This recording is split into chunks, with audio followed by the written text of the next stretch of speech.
வணக்கம். அடியேன் அவினாசி ஜோதிலிங்கம், பிரசன்ன ஜோதிட ஆராய்ச்சியாளர். உங்களை எல்லாம் சந்திப்பதிலே மற்றற்ற மகிழ்ச்சி. இந்த சேனலுக்காக தொடர்ந்து ஆதரவு கொடுத்துட்டு வரீங்க. தொடர்ந்து இன்னும் ஆதரவு கொடுங்க. நன்றி. இன்னைக்கு பார்க்க இருக்கிற தலைப்பு நிறைய பேர்த்தோட கொஸ்டின். ஏன் அவங்களோட மனசாட்சியாவே நான் பேசிடுறேன். நிறைய பேர் கேட்கிற கேள்வி, சார் சுய தொழில் செய்யட்டுமா? அப்படி சுய தொழில் செஞ்சா நான் என்ன மாதிரியான தொழில் செஞ்சா எனக்கு பிடிக்கும், நல்லா இருக்கு, எனக்கு டெவலப்மெண்ட் இருக்கும்? இதை கேட்காத நபர்களே இல்லை. ஜாதகம் பார்க்கும்போது இதை கேட்டுறாங்க எல்லாருமே. என்னோட கருத்து ரெண்டு விஷயத்துல இதை பிரிச்சு சொல்லிடுறேன். முடிவு உங்களோட தான். ஏன்னா ஒரு அஸ்ட்ராலஜரா நான் அதை சொல்ல முடியும். என்ன அப்படின்னா, ஒரு ஜாதகத்துல வேலையா தொழிலா அப்படிங்கறத நம்ம ஈஸியா ப்ரெடிக்ஷன் பண்ணிடலாம். அப்போ ஒரு ஜாதகத்துல 6ஆம் இடம் வேலையை சொல்லும், 10ஆம் இடம் தொழிலை சொல்லும். இது ரெண்டு தான். உங்க ஜாதகத்துல 6ஆம் இடத்துல 2ஆம் அதிபதி போய் உட்கார்ந்தாலும், 6ஆம் அதிபதி 2ல் இருந்தாலும் நீங்க வேலைக்கு போறது உத்தமம். அடிமை தொழில் சொல்லக்கூடிய கிரகம் சனி. சனி 6ல் இருந்தாலும், 6ஆம் இடத்தை பார்த்தாலும், 6ஆம் அதிபதியோடு சேர்ந்தாலும், கன்னியில் சனி இருந்தாலும் வேலைக்கு போறது சிறப்பு அப்படிங்கிறது. இல்ல சார், நான் இதுல எல்லாம் எனக்கு இந்த மாதிரி எல்லாம் இல்லை, ஆனாலும் நான் தொழில் தான் செஞ்சுட்டு இருக்கிறேன்னா, முதலீடு இல்லாமல் பேசி சம்பாதிக்கின்ற தொழிலாக இருந்தால், கமிஷன், ட்ரேடிங், புரோக்கரேஜ், மார்க்கெட்டிங், ஜோதிடம், வாஸ்து, இந்த மாதிரியான விஷயங்களா இருந்தா உங்களுக்கு அது தொழிலா அமைத்துக் கொள்ள முடியும். இன்வெஸ்ட்மெண்ட் பண்ணி தான், நான் முதலீடு பண்ணி தான் தொழில் அமைச்சுக்கணும்னா, உங்க ஜாதகத்தில் 2 வருமானம், 10 தொழில், 4 முதலீடு, இந்த 3 கனெக்ட் ஆகணும். கனெக்ட் ஆனா மட்டும்தான் நீங்க இன்வெஸ்ட்மெண்ட் பண்ணி இன்வெஸ்டர் ஆகி தொழில பண்ண முடியும். மேனுஃபேக்சரரா இருக்கணும்னாலும் 4ஆம் இடம் தான். தயாரிப்பாளர் அப்படின்னாலும் 4th பிளேஸ். 4, 10, 2 உங்க ஜாதகத்துல இருந்தா நீங்க மேனுஃபேக்சரர், தயாரிப்பாளர்கள். இந்த 10ஆம் இடத்தோட 2ஆம் இடத்தோட சனியோட ராகுவோ 9ஆம் அதிபதியோ 12ஆம் அதிபதியோ சம்பந்தப்பட்டால் ஏற்றுமதி இறக்குமதி. 8ஆம் இடம் சம்பந்தப்பட்டாலும் ஏற்றுமதி இறக்குமதி. 2, 8 ஏற்றுமதி இறக்குமதியை சொல்லும். 2ஆம் இடமும் 8ஆம் இடமும். 2ஆம் இடத்துல இருந்து 8ஆம் இடத்தை பார்த்தாலும், 8ஆம் அதிபதி 2ஆம் இடத்துல இருந்தாலும், 2ஆம் அதிபதி 8ஆம் இடத்தை பார்த்தாலும், 8ல் இருந்தாலும் ஏற்றுமதி இறக்குமதி. இதோட நமக்கு சனி நல்லா இருக்கணும், 10 குடையவர் உங்க ஜாதகத்துல நல்லா இருக்கணும், வருமானம் பண்ணக்கூடிய குரு சுக்கிரன் 2 பேரும் நல்லா இருக்கணும். மொத்தம் 4 பேர் நல்லா இருந்தா நீங்க சுயதொழில் இறங்கி சாதிக்கலாம். இது எல்லாமே பொதுவான கருத்து. இதை தாண்டி உங்க ஜாதகத்துல தசாபுத்தின்னு ஒண்ணு இருக்கு, அது நல்லபடியா நடக்கும். அதோட கோச்சாரத்துல வர குரு பயிற்சியோ, ராகுகேது பயிற்சியோ, சனி பயிற்சியோ சேர்ந்து சப்போர்ட் பண்ணிருச்சுன்னா லிஃப்ட் பண்ணி விட்டு ஒரு தூக்கிடும், ஒரு டெவலப்மெண்ட் கட்டாயம் கொடுக்கும்.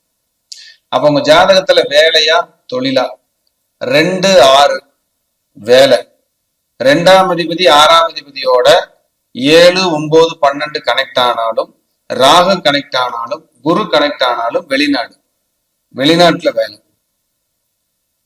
இது ஒரு பகுதி. இப்ப வேலையா தொழிலா அப்படிங்கறத நம்ம எப்படி பிரிச்சு பார்க்கணுங்கிறத சொல்லியிருக்கிறேன். இது உங்க ஜாதகத்தை வச்சு நீங்க செக் பண்ணலாம். இதோட நீங்க உள்ளூர்ல இருப்பீங்களா வெளியூர்ல இருப்பீங்களா அப்படின்னு உங்க ஜாதகத்துல வரும். உங்க ஜாதகப்படி வருமானத்தை கொடுக்குற 2ஆம் இடம் இருக்கும் பாத்தீங்களா, அவரு சனியோட சேர்ந்தோ, சனி பார்வையிலையோ, சனி நட்சத்திரத்திலேயோ இருந்தால் வெளியூர்ல தான் வருமானம். மாநிலம், வெளியூர், வெளிநாடு, இங்கதான் வருமானம். 2ஆம் அதிபதி 6 கட்டம் 7 கட்டத்துக்கு மேல தள்ளி போயிடுறாரு. 2ஆம் அதிபதி 8ல் இருக்காரு, 9ல் இருக்காரு, 10ல் இருக்காரு, 11 இருக்காரு, 12 இருக்காருனாலும் உங்க வருமானம் வெளியில தான், வெளியூர்ல இருந்துதான் வர்றதுக்கு வாய்ப்பு அதிகம். அது பலம். 2ஆம் அதிபதி 9ஆம் இடத்தை பார்த்தாலும், 12ஆம் இடத்தை பார்த்தாலும், 7ஆம் இடத்தை பார்த்தாலும் வெளியூர் வருமானம் தான். இப்படி ஒரு 5 கேட்டகரியா நம்ம வேலைய தொழில பிரிக்கிறோம். இது உங்க ஜாதகத்துல எப்படி இருக்குங்கிறத பார்த்துட்டு தான் நீங்க முடிவு பண்ணணும். அதை விட்டுட்டு எனக்கு இப்படி இருக்கு சார், நான் சுயதொழில் செய்யலாமா, எனக்கு அப்படி இருக்கு சார், நான் சொந்த தொழில் வேலைக்கு போலாமா, இதெல்லாம் அப்புறம். உங்க சுயஜாதத்தை நீங்க மறுபடியும் வலியுறுத்தி சொல்லிடுறேன், எங்கிட்ட ஜாதகம் பார்க்கணும் அப்படிங்கிற நெசசரி இல்லை. உங்களுக்கு பிடிச்ச இடம், உங்களுக்கு தெரிஞ்ச இடம், உங்க குடும்ப ஜோதிடர் இவர்கள் கிட்ட கேட்டு தெரிஞ்சுங்க. ஏன்னா விதிகளை சொல்லி கொடுத்துருக்கிறேன். ஒரு வகுப்புல நான் என்ன சொல்லி கொடுப்பேனோ அந்த மாதிரி சொல்லி கொடுத்துருக்கிறேன். இதை பயன்படுத்தி நீங்க செக் பண்ணி தெரிஞ்சுக்கலாம், பார்த்துக்கலாம். நீங்க எங்கிட்ட வந்துதான் பார்த்துதான் நான் சொல்லுவேன், அதுக்கப்புறம் தான் கண்டென்ட் சொல்லுவேன்னா இவ்வளவு ஓப்பனா நான் பேச மாட்டேன், விதிகளை சொல்லி கொடுக்க மாட்டேன். இதுலயே நீங்க புரிஞ்சுக்கலாம். அப்ப நீங்க எங்க வேணாலும் யாருக்கிட்ட வேணாலும் உங்க ஜாதகத்தை பாருங்க, தப்பே கிடையாது. பிடிச்சவங்க கிட்ட பாருங்க, அதுதான் மன நிறைவா இருக்கும். கடமைக்கு இவர் ஏதாவது சொல்லிடுவாரா, நல்லது சொல்லுவாரா அப்படிங்கறதுக்காக பணம் கட்டி நீங்க பார்த்துட்டு தேவையில்லை. உங்களுக்கு பிடிச்சிருக்கு பார்க்கலாம் அப்படின்னு தோன்ற போது நீங்க உங்களுக்கு பிடிச்சவங்க கிட்ட பார்த்து கண்டிப்பா சஜஷன் எடுத்துக்கொள்ளுங்கள் அப்படிங்கிறது என்னோட கருத்து. அதே போல என்கிட்ட நீங்க ஜாதகம் பார்க்க ஆசைப்படுறீங்க நிறைய பேர், ஹாப்பியா இருக்கு. ஓ, நம்மளை நமக்கான ஒரு அங்கீகாரத்தை கொடுக்குறாங்க, நம்ம ஒரு கரெக்டான ப்ரெடிக்ஷன் சொல்லிடணும், கரெக்டா சொல்லணும் அப்படிங்கிற எண்ணங்கள் எனக்குள்ள ஆழமா இருக்கு. உடனடியா அது நடக்குமானா இல்ல, கால அவகாசம் எடுத்து என்னால சொல்ல முடியுது. அதுக்கு நீங்க பொறுமை காத்துதான் நீங்க பாத்துக்கணும் அப்படிங்கறது இந்த விஷயத்த இதை நான் சொல்லிடுறேன். ஏன்னா அவசரம், ஏன்னா டெய்லி எக்ஸ்ட்ரீம் லெவல் போனா 10 ஜாதகம் பார்க்கலாம். ஒரு 20 பேர் 25 பேர் கால் பண்றாங்க எனக்கு உடனே பாருங்கன்னா எப்படி பார்க்க முடியும்? பண்ண முடியாது. நமக்கு பணம் வருது, ஆளுங்க வர்றாங்க, நம்மள பயங்கரம் வா, நான் தான் பெரிய ஜோசியர் போல் இருக்கு, இவ்வளவு பேர் கூப்பிடுறாங்க, அதெல்லாம் கிடையவே கிடையாது. அப்படியே இல்லைங்க. எனக்கு எவ்வளவு முடியுமோ அவ்வளவுதான். அதை விட்டுட்டு நான் ஃபுல்லா, ஏன்னா நிறைய எத்தனை மக்கள் தொகை எவ்வளவு, எத்தனை கோடி, எல்லாரும் ஒரே ஆள் நம்ம சொல்ல முடியாது. அதனால அந்தந்த ஏரியாவில் அந்தந்த இடத்துல 100க்கு 100 திறமையான ஜோதிடர்கள் நிறைய இருக்காங்க. நான் ஏதோ மீடியாவில் வந்ததுனால என்ன உங்களுக்கு தெரியுது, எல்லாம் ஜாம்பவான்கள்லாம் சத்தம் இல்லாம உட்கார்ந்துட்டு இருக்காங்க.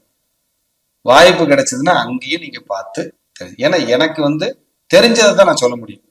ஆள் வந்துருச்சுங்கிறதுக்காக அளந்து விட முடியாது, அது தவறாயிரும். ஃபீல்டுல நிக்கவும் முடியாது, ஜோசியம் தோத்துரும், ஜோசியர் நானும் தோத்துறணும்.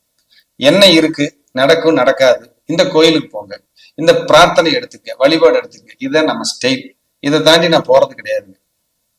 இதைதான் நம்ம பண்ணிட்டு இருக்கிறோம். ஓகேங்களா? அப்போ ஒரு ஜாதகத்துல வேலைக்கா தொழிலுக்காங்கிற விதிகளை நான் சொல்லி கொடுத்துருக்கேன். அதை பாருங்க, கரெக்டா பார்த்துட்டு நீங்க போங்க.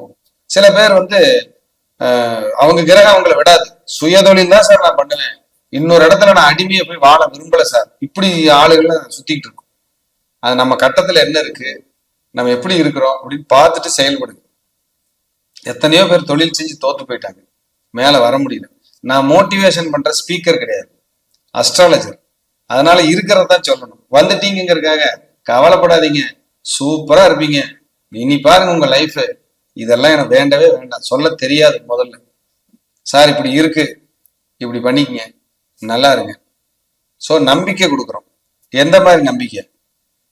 கிரகங்கள் ஓரளவுக்கு நல்ல நிலையில் இருக்கு, நீங்க தோத்து போக மாட்டீங்க, விழுந்தாலும் எந்திரிச்சு ஓடுவீங்க. இந்த நம்பிக்கை தவிர பெரிய உங்களை பூஸ்டப் பண்ற மாதிரி நீங்க நாளைக்கு என்கிட்ட வரணுங்கிறதுக்காக பெரிய தேவையில்லாத போலி நம்பிக்கைகளை நான் கொடுக்கறது கிடையாது.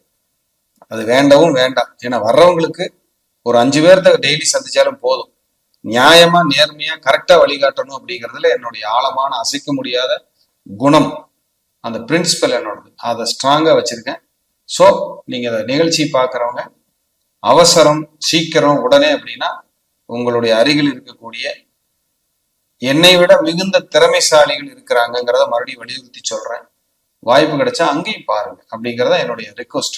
ஏன்னா நீங்க ஏதாவது படிப்புக்காக, ஏதாவது நான் மெடிக்கல் எமர்ஜென்சி மட்டும்தான் உடனே பாக்குறேங்க, மற்றது உடனே என்னால பார்க்க முடியாது அப்படிங்கிறதையும் அதை சொல்ல விரும்புறேன்.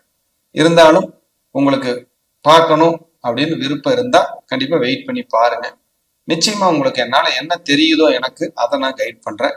மீண்டும் ஒரு நல்ல பதிவு சந்திக்கிறேன். நன்றி, வணக்கம், வாழ்க வளம்.